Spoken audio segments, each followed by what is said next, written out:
নমস্কার বন্ধুরা, আজকে আমি নিয়ে এসেছি কাঁঠাল চিংড়ি রেসিপি। তাহলে চলুন বানিয়ে নেওয়া যাক। আমি প্রথমে কিন্তু কাঁঠালটা ভালো করে ধুয়ে কেটে নিয়েছি। হাতে একটু সর্ষের তেল লাগিয়ে কিন্তু এটা কাটতে হবে। তাহলে প্রথমে আমি গ্যাসে কড়া বসিয়েছি, কড়ার মধ্যে বেশ খানিকটা জল দিয়ে দিলাম। দিয়ে আমি আলু দিয়ে বানাচ্ছি এটা। আপনারা চাইলে আলু দিতেও পারেন, নাও দিতে পারেন। তো প্রথমে আমি আলুগুলো ডুমো করে কেটে ভালো করে ধুয়ে নিয়েছি। তারপরে যে কাঁঠালটা আমি কেটে নিয়েছিলাম ওই কাঁঠালগুলো সব আমি দিয়ে দিলাম। দিয়ে জলটা গরম হচ্ছে সেই সময় আমি নুন, হলুদ আর একটু তেল, তেজপাতা আর 1 চামচ মতন তেল দিয়ে আমি ওটা ঢেকে সিদ্ধ করে নিলাম। দিয়ে ঢাকা দিয়ে রেখে দিয়েছিলাম 10 মিনিট মতন। ঢাকা দিয়ে আমি ওটা ভালো করে সিদ্ধ করে নিয়েছি। সিদ্ধ করে আমি ভালো মতন যখন সিদ্ধ হয়েছে সিদ্ধ করে তুলে নিলাম। তুলে নিয়ে জলটা ঝরিয়ে নিয়েছি। তো জলটা কিন্তু আমি ফেলবো না, জলটা আমি রেখেই দেবো। আর ওই জলটাই আমি পরে ব্যবহার করব। এরপরে আমি একটা অন্য বাটিতে চিংড়ি মাছগুলো ভালো করে ধুয়ে কেটে রেখে দিয়েছিলাম পরিষ্কার করে। ওটার মধ্যে একটু নুন আর হলুদ দিয়ে মেখে নিয়ে কড়ার মধ্যে তেল দিলাম। দিয়ে ওই চিংড়ি মাছগুলো একটা একটা করে ভালো করে দিয়ে নিলাম। তারপরে আমি ওটা ভালো করে ভেজে উল্টো পাল্টো করে তুলে নিয়েছি।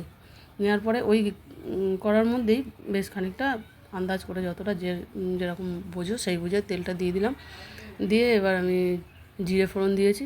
জিরে, তেজপাতা, শুকনো লঙ্কা ফোড়নটা দিলাম। দেওয়ার পরে আমি 2টো পেঁয়াজ এমনি কুচো করে কেটে নিয়েছিলাম, আর 2টো পেঁয়াজ আমি মিক্সি করে নিয়েছিলাম।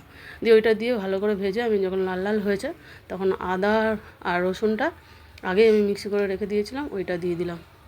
ওটা দিয়ে ভালো করে নাড়াচাড়া দিয়ে একটুখানি যখন ভাজা হয়ে আসলো তারপর আমি টমেটোটা দিলাম। টমেটোটা দিয়ে এবার আমি জিরে পাউডার আর ধনে পাউডার ওটাও দিলাম।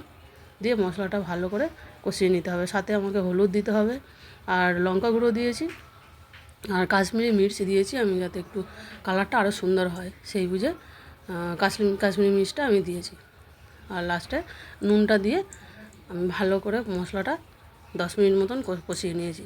তারপরে যখন মশলা থেকে তেলটা ঝরে এসছে, একটু বেরিয়ে এসছে, তখন আমি যে কাঁঠাল আর আলুটা আমি সিদ্ধ করে রেখে দিয়েছিলাম ওইটা ভালো করে দিয়ে ভালো করে মশলাটা কষিয়ে নিয়ে 5 মিনিট ঢাকা দিয়ে নিয়ে তারপরে যে কাঁঠালটা আমি সিদ্ধ করে নিয়েছিলাম, যে জলটা আমি আলাদা করে রেখেছিলাম ওই জলটা দিয়ে দিলাম।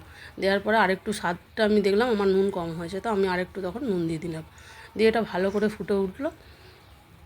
ঢাকাটা তুলে নিয়েই আমি চিংড়ি মাছগুলো দিলাম।